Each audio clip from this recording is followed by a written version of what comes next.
So I just got off the phone with one of my friends who's an actress out here from the Midwest. She's been out here for about 7 or 8 years. And she called me crying, like, MJ, I just called to say goodbye. And I'm like, what the fuck are you talking about? She's like, oh, I'm not going to kill myself. Like, I'm moving to I had to go back home. I'm like, what happened?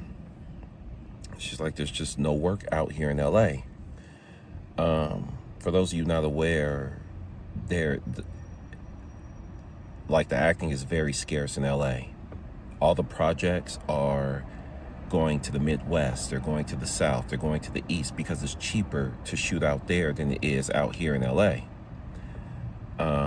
It's so bad that I've even claimed to be a local hire just anywhere in the United States. So if I book a job, I'll pay for my own airfare, my own hotel, and my own travel to and from set just to work and book the job and pray that I break even.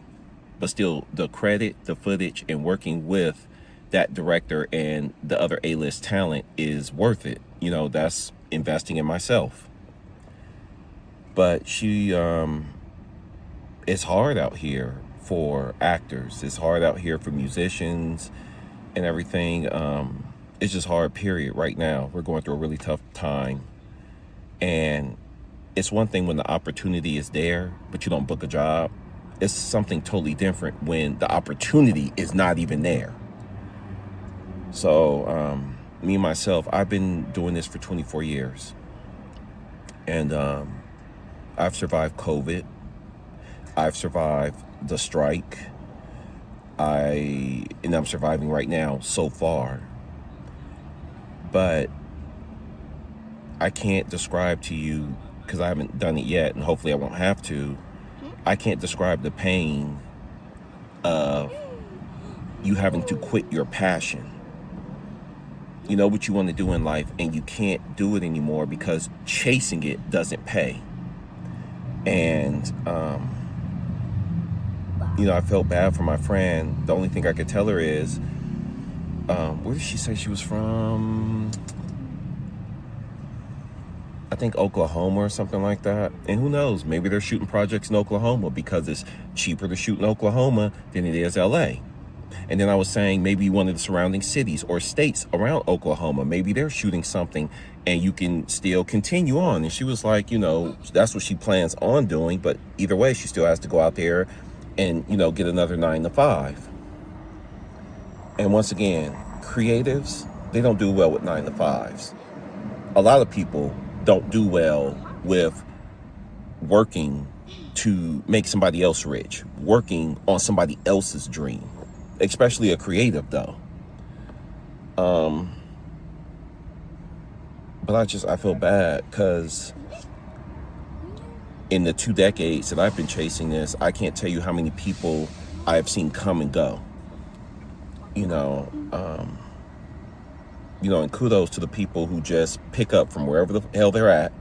I'm gonna go to LA and I'm gonna become a big actor or actress. I'm gonna make it. I'm gonna become an A-list celebrity. Good job for believing in yourself to that point. But I just know it's just that devastating when it doesn't happen and you have to go back home feeling defeated. One thing about me, I know I've been chasing this since September of 2001. And I've had so many people ask me, well, how long are you going to keep doing it? I guess as long as I'm alive. I have no plan B. This is it. This is my passion. This is what I want to do. I'm all in. And I'll be honest, it's taking me longer. I'm taking the scenic route to being an A-list actor because I'm not willing to compromise myself. In the 24 years I've been chasing this, I've had some indecent proposals by some men that could literally change my life overnight. I could be one of those actors that got the role. I could be one of those recognizable faces out there. But I don't want to wake up one day and look back on what I had to do to get there. I'm not getting on my knees for no man. I ain't bending over for no man. So if that means that my journey has to take longer to get there, then that's just what it is. You guys have seen that Cat Williams and Shannon Sharp interview. Everything Cat Williams said is true, and it's still happening. You know, uh, look at how many heavy hitters in the industry are getting in trouble one way or another. You know, the sexual allegations, the sexual harassment, the rape cases, all that shit is real. Anyway, if you are still out here, you're still surviving, you're still able to do it, my hat is off to you.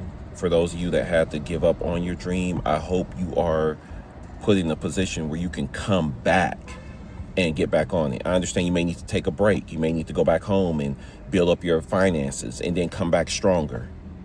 The good thing is, like I said, there's no work in LA. It's spread out all over the country where it's cheaper to shoot. So maybe wherever you're from, wherever you have to go back to, maybe you'll make it out there. Maybe it's meant for you to go back home because that's where you'll book the job. So look at it like that.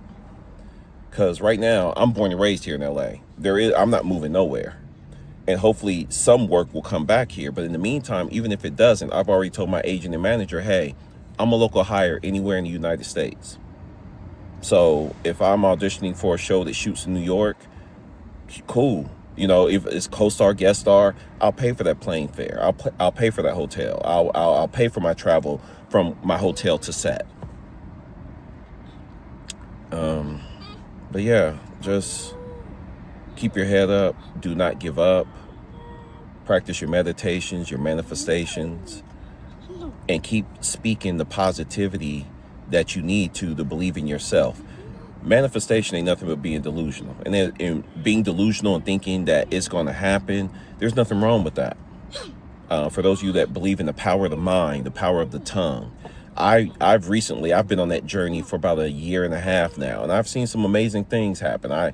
I'm actually getting to the point where I stop speaking negativity over myself or over my plans, or, you know, when I have an audition, it's like, oh, I didn't get this. No, I stopped doing that shit. Like, this is for me.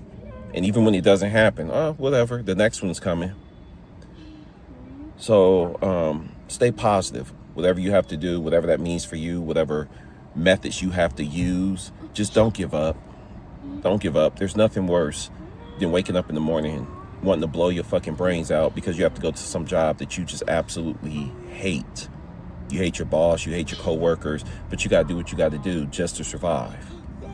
And here in Los Angeles is top 2, top 3 most expensive cities to live in. It's always rotating between, I believe, Los Angeles, San Francisco, and New York City. This month, Los Angeles is the most expensive. Next month, it might be New York. Then back to LA the following month. And out here, to be comfortable, one single person, to live comfortably, we're talking about 6 figures. Easily. Because after Uncle Sam get through taking half your check out, that's leaving you with enough to pay your bills, your rent, your bills, put some groceries in the refrigerator. If you're a man, you might be able to take a woman out on a date. You might not. But it's hard. It's really hard out here.